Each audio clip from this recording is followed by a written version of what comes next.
Assalamualaikum warahmatullahi wabarakatuh. Pada video kali ini saya akan menjelaskan mengenai sistem pengawasan dan pengendalian pemerintahan. Nah, pembahasan yang pertama yaitu pengawasan pelaksanaan peraturan daerah. Nah, yang pertama yang akan saya jelaskan adalah tinjauan umum peraturan daerah, di mana menurut pasal 18 ayat 1 Undang-Undang Dasar Negara Republik Indonesia tahun 1945 menyatakan bahwa Negara Kesatuan Republik Indonesia dibagi atas daerah-daerah provinsi dan daerah provinsi itu dibagi atas kabupaten dan kota. Kemudian tinjauan umum yang kedua yaitu dalam tiap-tiap provinsi, kabupaten dan kota itu mempunyai pemerintah daerah yang diatur dengan undang-undang pemerintah daerah. Kemudian yang ketiga, keberadaan peraturan daerah merupakan bentuk dari pemberian kewenangan pemerintah pusat kepada pemerintah daerah dalam mengurus dan mengatur rumah tangganya sendiri. Nah, kemudian menurut Undang-Undang Nomor 23 Tahun 2014 tentang pemerintahan daerah menjelaskan bahwa Perda adalah peraturan perundang-undangan yang dibentuk bersama antara DPRD dengan kepala daerah, baik itu provinsi maupun kabupaten atau kota. Kemudian peraturan daerah adalah peraturan yang ditetapkan kepala daerah atas persetujuan DPRD dalam rangka penyelenggaraan otonomi daerah. Nah, peraturan daerah itu terdiri atas yang pertama itu peraturan daerah provinsi yang berlaku di provinsi dengan persetujuan gubernur. Kemudian yang kedua adalah peraturan daerah kabupaten atau kota yang berlaku di kabupaten atau kota, dibentuk oleh DPRD kabupaten atau kota yang disetujui bersama bupati atau wali kota. Tinjauan umum peraturan daerah kemudian yang kedua ada disebut dengan Perda Hukum Daerah, sering bertentangan dengan peraturan di atasnya. Nah, hasil evaluasi Kementerian Dalam Negeri banyak produk hukum daerah baik dalam bentuk peraturan daerah atau peraturan kepala daerah yang bertentangan dengan asas dan prinsip hukum. Nah, menurut Undang-Undang Nomor 12 Tahun 2011 tentang pedoman pembuatan peraturan perundang-undangan, nah, pentingnya lembaga pemerintahan baik di tingkat pusat maupun di tingkat daerah memperhatikan asas pembentukan peraturan perundang-undangan. Nah, asas itu meliputi tujuan, kelembagaan, kesesuaian antara jenis tingkatan dan materi pembuatan. Nah, produk hukum harus dilaksanakan memperhatikan pendayagunaan dan kehasilgunaan, serta kejelasan rumusan dan keterbukaan.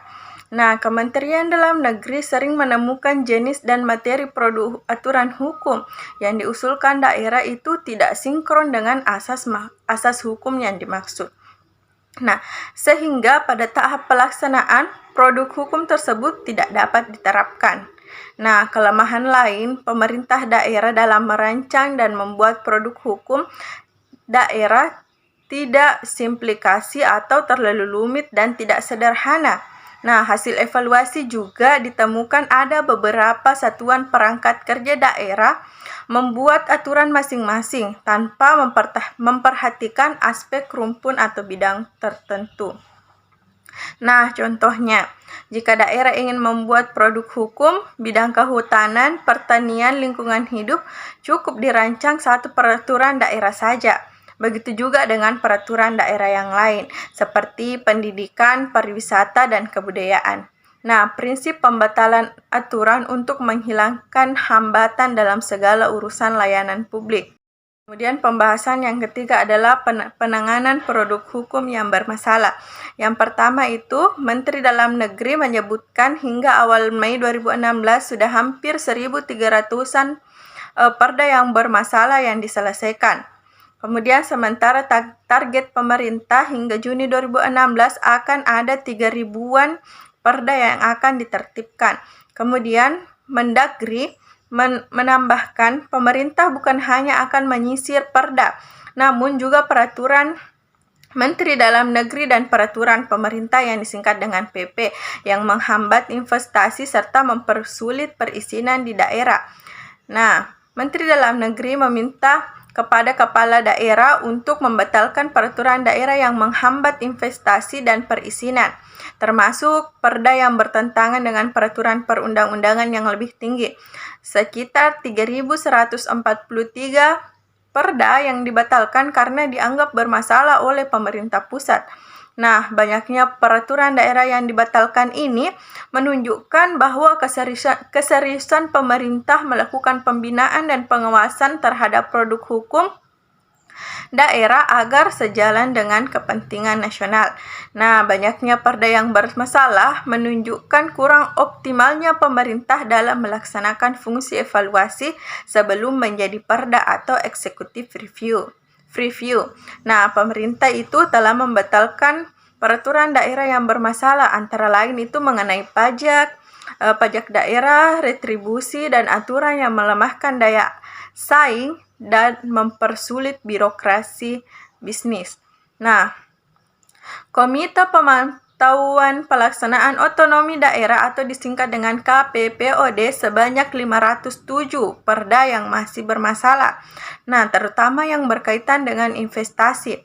Nah, adapun tumpang tindih kewenangan pembatalan perda yang pertama itu Menteri Dalam Negeri berwenang membatalkan peraturan daerah provinsi dan gubernur sebagai wakil pemerintah pusat berwenang membatalkan peraturan daerah serta peraturan kepala daerah, kabupaten atau kota pasal 251 ayat 2 Undang-Undang Nomor 23 Tahun 2014.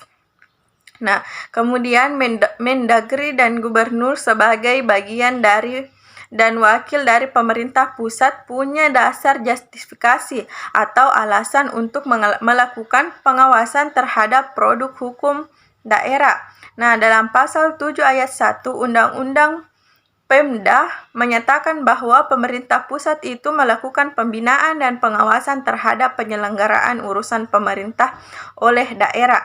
Nah, adapun fungsi kontrol pemerintah pusat tersebut dapat dipahami sebagai implikasi dari desain konstitusional otonomi daerah yang dibangun dalam bingkai prinsip negara kesatuan.